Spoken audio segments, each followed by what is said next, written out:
அது துதிக்கத்தான். இன்னைக்கு சுகம், பலன், ஆரோக்கியம், ஜீவன் எல்லாம் இருக்கு தெரியுமா? அதுக்காகத்தான். இல்ல நம்ம எப்பவோ எங்கேயோ எவ்வளவோ ஆயிருப்போம். ஆனா கர்த்தர் எல்லாவற்றையும் நம்ம விடுவித்து காத்து கொண்டு வந்து, எப்பா துதிங்கப்பா நீங்க.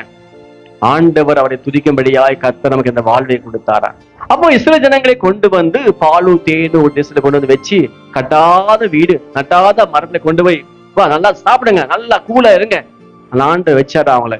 அவங்களுக்கு என்ன ஒண்ணு, கொஞ்சம் நாள் போன உடனே அவங்களுக்கு என்ன ஆச்சுன்னா பழச மறந்துட்டாங்க. நீங்க நிறைய பேர் வாழ்க்கை அதுதான் வந்து வந்த வழி மறந்துடுவாங்க. அல்லேலூயா. நாங்க திரும்பிலாம் பார்க்க மாட்டோம் பாஸ்டர். கடந்ததை நினைத்து கலங்காதே, நடந்ததை மறந்து வீடு.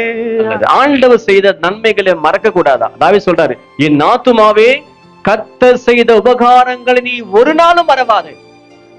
இப்போ சீயோன் இங்க சொல்ற